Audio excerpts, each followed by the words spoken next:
Hello, Stuvians. Welcome to Stu's Views, Episode 2, where we talk about the Ghost Monument. I'm Jason, And I'm Ash.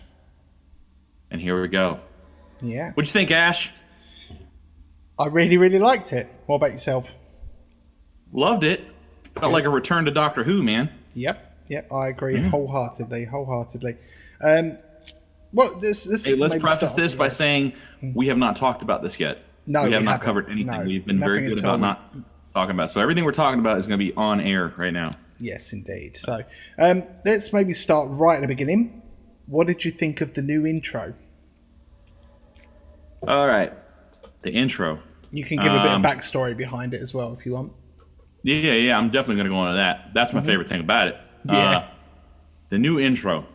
I thought it was beautiful. I thought it was a nice. It really felt like a nice shout back to the old original title sequence. I thought it was really well done. And of course, many of you may not know, John Smith did that. John Smith is the fan VFX guy from way back in the day that made that wonderful parody, not parody. What was it? The thing that he did with he did Sherlock Who? Yeah, he did Hulock, didn't he? He did that little short, Hulock, that's what it was. Very little short film, Hulock, mixing the wonderfully done, mixing Benedict Cumberbatch's Sherlock in with Matt Smith's Doctor, with some very, very clever visual tricks, and he did the fake 50th anniversary too. Yes, he did. Yeah, I forgot about that. Actually, so, that's where I know him from. But yeah. So he's actually the one who got to do that title sequence. I know he's working with the BBC and their VFX department now a little bit. But I had a feeling that he was going to do the title sequence. Yeah, you said last week, didn't you? You said sort of last week, didn't you? In the blurry background at the end, you said to me, I feel like John Smith done that. Yeah, you did. I called it. You did. Yeah. That's what I do. Yeah, I'm of the same sort of thought process anyway. The actual title sequence I thought was very reminiscent of classic Who, very reminiscent, like the sort of all the kaleidoscopy sort of effects, but mixing with much more modern liquid, like that liquid. It looks really great. Very classic. Very interesting. Works well with the new music as well. New music, it worked really well. Oh yeah. Yeah. I thought the new music was that was one of my things I was worried about with the new season 2 was new composer. Murray Gold's gone. But surprisingly, the music for this season has been pretty good so far. Not let down. See, I am going to say I actually am going to not disagree with you, but I'm going to say the thing with Murray Gold's music was it was very memorable, whereas the music in this so far has been just background. It has been background and with little kind of knockbacks to previous themes from Murray Gold's music. I don't know if you heard a couple of like motifs in this episode. I certainly did, but I don't know. It's good though. Either way, just shocked. Shocked. Yeah. Okay. Pretty good. Yeah. No, the intro I thought was good. Okay, so what about? Let's maybe go on to sort of the general episode. Well, what were your thoughts on the story and like the story? All right, one thing I liked about this was it felt like he put everything together pretty well. Like he put he didn't leave any holes, so to speak. It feels like such a far departure from what we've gotten used to over the last 5 years with Moffat, and I don't want to just spend all this time dumping on Moffat, but I feel like really after season 6 he was spinning his wheels. It felt just like he was trying to. What's that saying? If you keep trying the same thing over and over again, expecting different results, it's not about crazy. Yeah, it's like definition of insanity, isn't it? It's doing the same thing over and over again, expecting different results. I think is the thing. This episode is sponsored by Invisible Water. Get yours today. Link provided below. No, it just kind of felt like Chibnall. You texted me. We didn't talk about the episode, but you did text me and you said that you felt that this was what was needed for Doctor Who, and I kind of I have to agree with you. It's kind of I don't want to say it is definitely a breath of fresh air back into the series. It feels like the direction and the writing and the way that we're digging into characters. You got to build up between Granddad and what's his face, Ryan, and it just feels like it's authentic. Like you're starting to get a little bit more background into these characters. We didn't get a lot into Mandeep. What's her character's name? Yasmin. We didn't get a lot into Yasmin this episode, but we did get a little bit more development between fake Granddad and Ryan. So yeah, that was pretty good. And of course, a lot of development into Jodie as well. I felt like she had a good emotional range here. Yes. Her yeah. She really does a wonderful job bringing energy to the character. I'm actually going to say I think a little bit too much energy. I think it's a little bit overboard, but I'll go into that in a little while. My general thoughts on the episode, at least, were I really, really enjoyed it. And it, like I said to you, I was surprised that I felt that Chibnall has brought something to Doctor Who, brought that spark back, because I wasn't expecting that at all. And another thing I'll put forward as well is that I feel like that they're very good at getting rid of potential plot holes. A prime example was the thing about understanding people from different planets. Brilliant. Something so simple, but it worked really well, because obviously they always use the TARDIS as the reason for being able to understand different aliens and different languages. It's something that could have been easily overlooked, and it probably would have been overlooked in another screenwriter's era. And I can guarantee you there would be someone out there that would turn around and say, "Oh my God, I can't believe they could talk to aliens." You know, I can guarantee Absolutely. it. Yeah. Definitely. You're right, man. Yeah. Okay. Yeah, no, so yeah, overall, what would you say out of 5? I'm going to give this one a 7, maybe a high 7, low 8. A 7 out of 5. Good. It was a 7 out of 5. Yeah. Out of 5? Oh, I do everything out of 10, man. That's all right, hard. out of 10. Out of 10. You shrink the scale down. Okay. Out of 10. I'll do a 4 out of 5. Right. Okay, Definitely 4 out of 5. Okay. A low 4. Cool. I think we still got a lot to see from Jodie.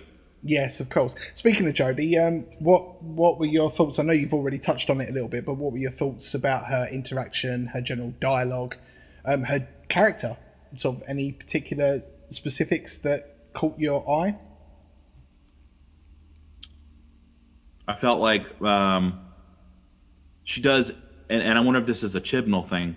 Mm-hmm. He includes the characters, the other characters in the show. It's not just It is somehow he's doing this where it is the Doctor. You know, this is Doctor.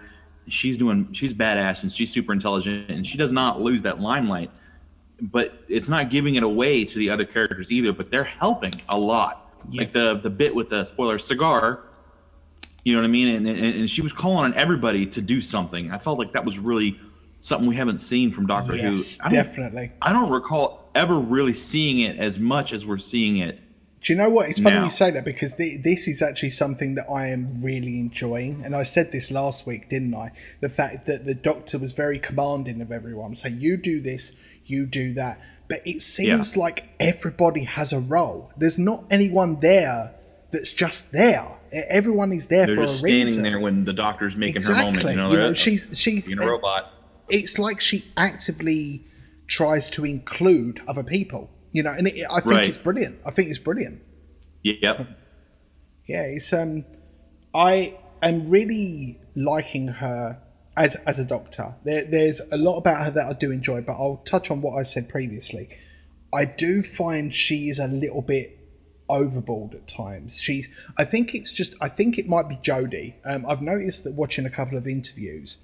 I can't say that I've noticed it in the things that I've seen her in previously, but particularly in her general mannerisms and the way she is. She's very, very animated, incredibly animated. Yes. And it shows, it does show in her character, like her Doctor character. It is actually, believe it or not, I think toned down compared to her normal personality.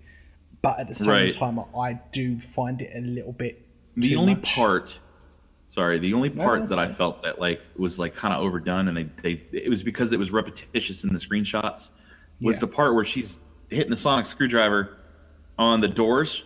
Yep. And she's she's swinging her whole body, and she's doing that pose, and she does it like, I'm sorry, I'm going invisible. I'm phasing right now. I'm phasing out of reality because I just can't believe how great this episode was. We're working on it. We are. but she has this it was very kind of almost like, okay, it didn't feel very natural. That felt like it might have been overacted, but again, that was probably a directing thing. I See, really the feel funny like that thing might have been a is, directing. it's funny that you say that because it reminded me of David Tennant. The way he used to point his sonic screwdriver. He used to Did it be, with much more finesse. I know you're not a David Tennant fan, but man, no, he rocked it. It was the coat, man, the long coat and the sand shoes. Oh yeah, the long coat that Jodie's wearing as well currently. But he did, like, the way she pointed it reminded me very much of David Tennant in her pointing of the screwdriver. I'm liking this interaction where she looks at the screwdriver. I almost feel like it works with this sonic screwdriver that she's got. The previous ones, like with Matt Smith, for example, where it used to flick up and he'd look at it and it was like, okay. And then you'd have David Tennant, which was it was much more simplistic, wasn't it? It was just a push out. And, this observing of the sonic screwdriver with no screen or anything, I never quite understood, but for some reason, I don't mind it with Jodie's Doctor. It's strange. I don't know. It works for me. But, yeah, okay. That's fine. I mean, it seems like that we're both kind of enjoying Jodie as the Doctor, at least, anyway.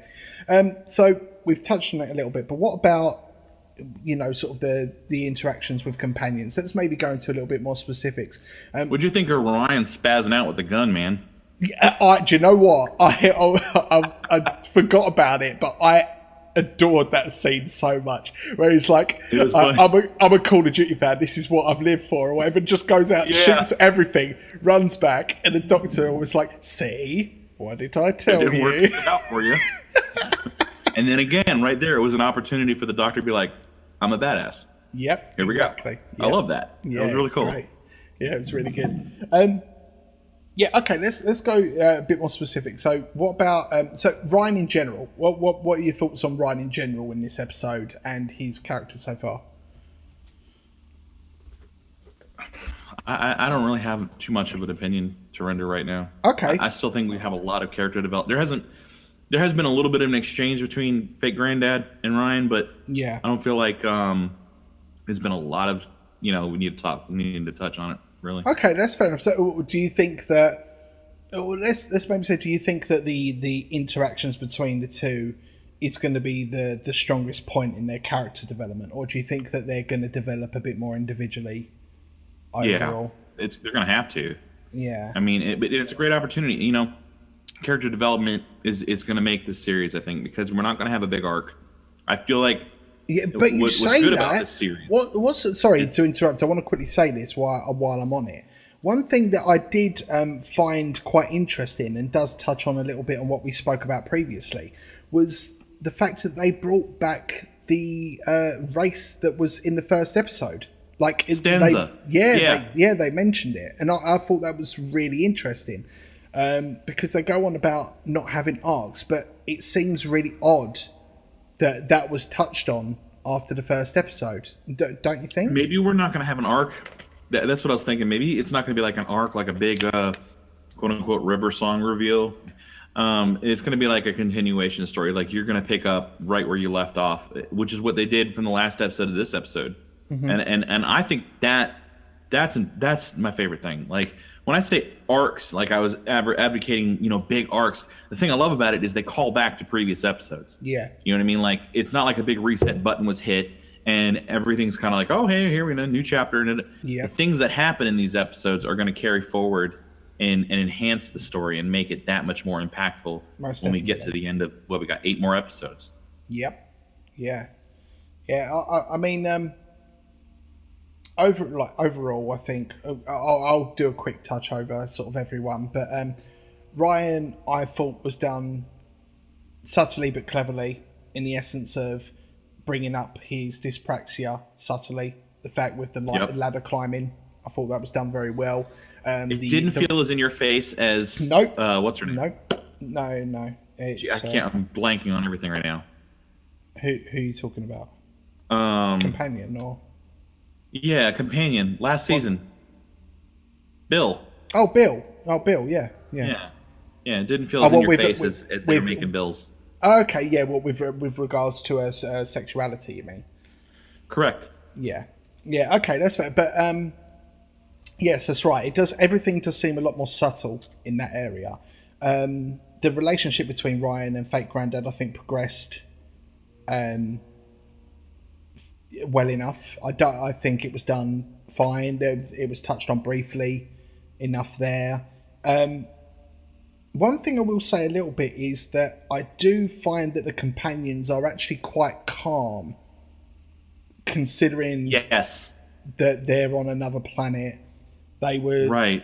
walked into space at one point, and they all I seem... think that's very interesting because there was the part I was thinking about when Fake Granddad and Ryan were fixing the alien spaceship. It's awesome that you bring that up because I was thinking the same thing. I'm like, if these were real people, how would they really be reacting in this situation? I think there would be a lot more panic. Hey, I'm on an alien planet. We don't know what the hell we're doing. We're just making it up as we go. Or I would think there would be a lot more panic. I mean, I guess it is just a TV show, but Of course, it's a TV show. I mean, that's obviously a big factor. And at the same time, it could just be a possibility that it might be just a reflection on them as people.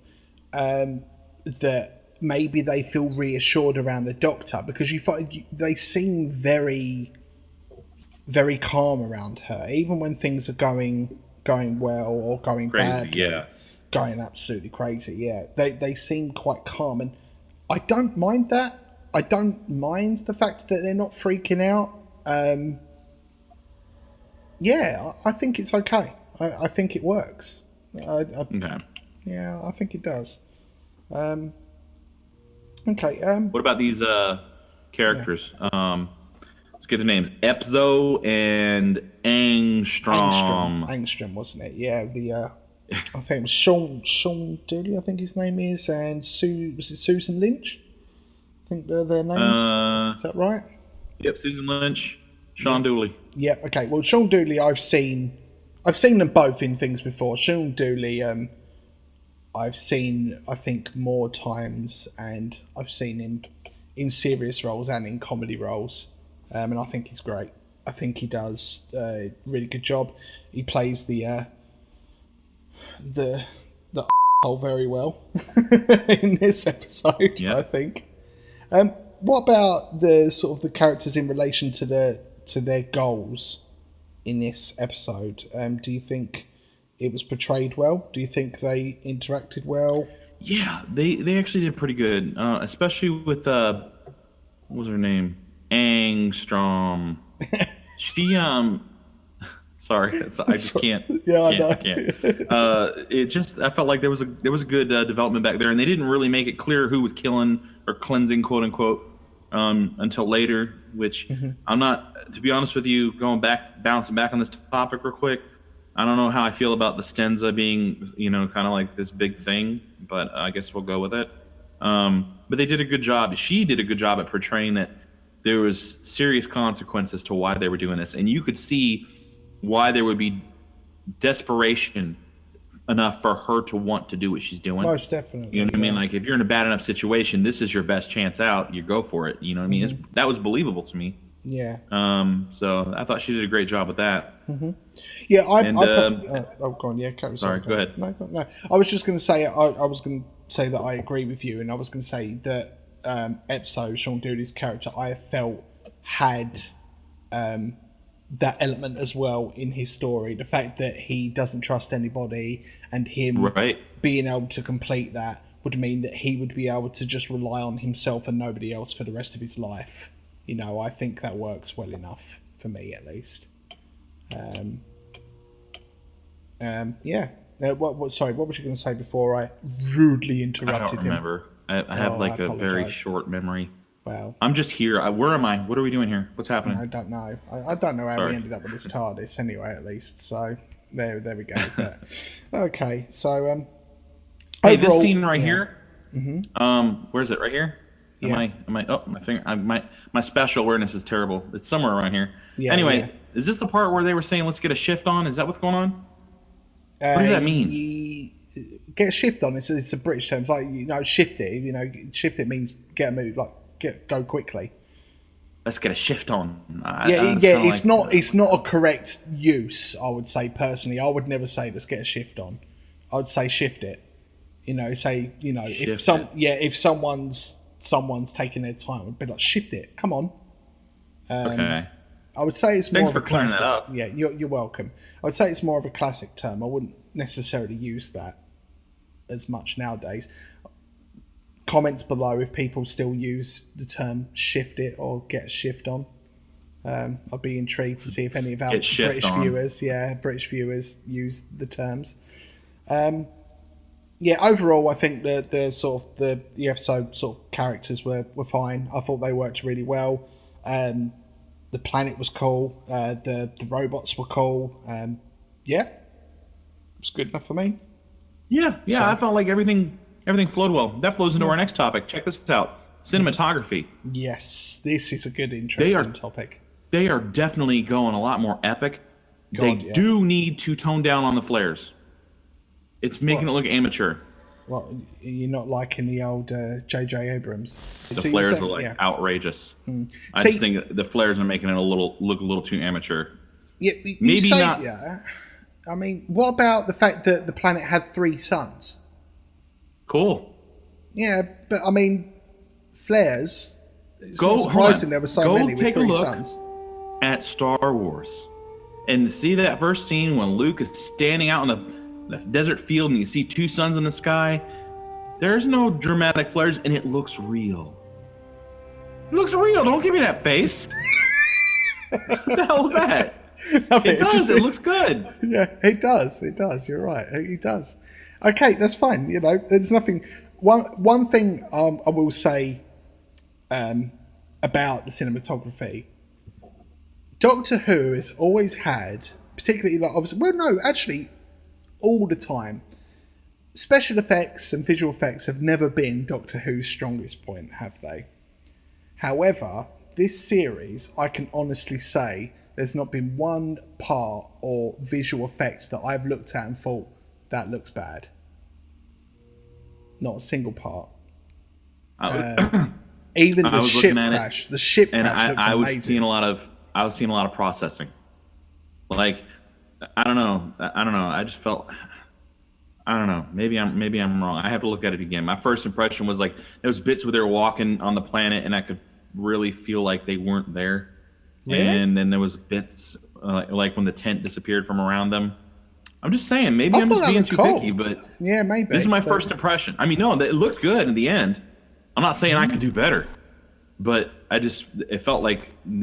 I don't know, like I could see like green screening around Jodie's hair at certain points. Really? Oh, I can honestly say I never noticed that at all.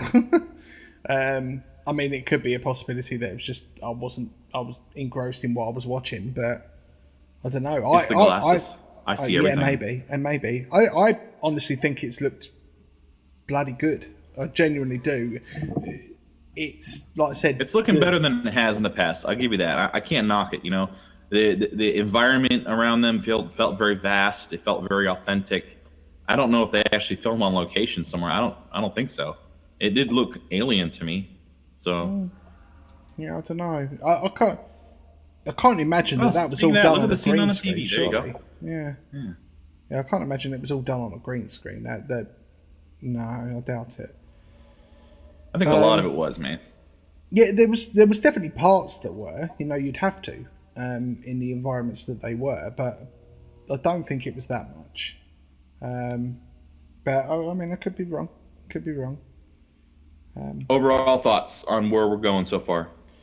Like I said, I'm surprised and think I can honestly say I think Chibnall was what Doctor Who needed to bring it back. I would have been really, really intrigued to see this kind of new look.